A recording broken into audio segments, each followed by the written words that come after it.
mai se pot. Dar nu găsești, mă, ăla, că vin 7 luni ceasul, mă. Bă, dar în toți Nicolau ăsta nu e niciun pe magazin deschis, mă las-o dracu, mă. Așa, că nu. Boschetarii de oraș.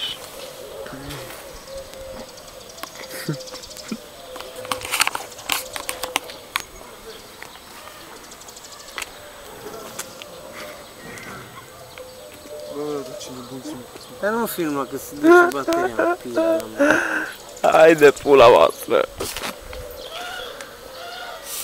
Aceștia sunt boschetari de oraș. Uai, de mai vorbesc. San Nicolau Mare. Uitați-vă la fețele lor senile. Uitați-vă. Nu mai asta. Uită și pe ăsta la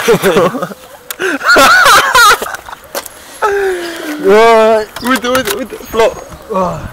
Flo, uite, uite, uite. Asta e freza de dimineață. Ia țeapca. Bă, nu asta, bă, aia lăntă. Voi, ce m-au luat amețelele. Și următorul prost. Ce pizda, mă, te vrei? Și acela este vecinul lor. Îl cheamă Cuțu. Hai să mergem. Filmează și pe pulă. Unde pulă? Că-l aici.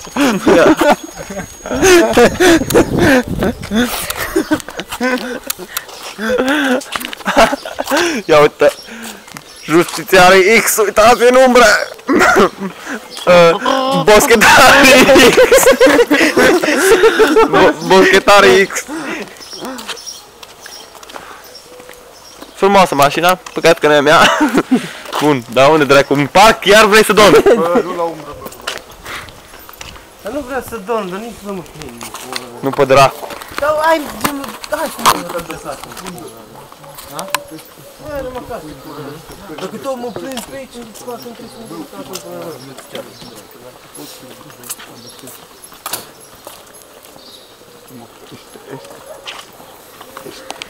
la Bun, hai să oprim. Încă mai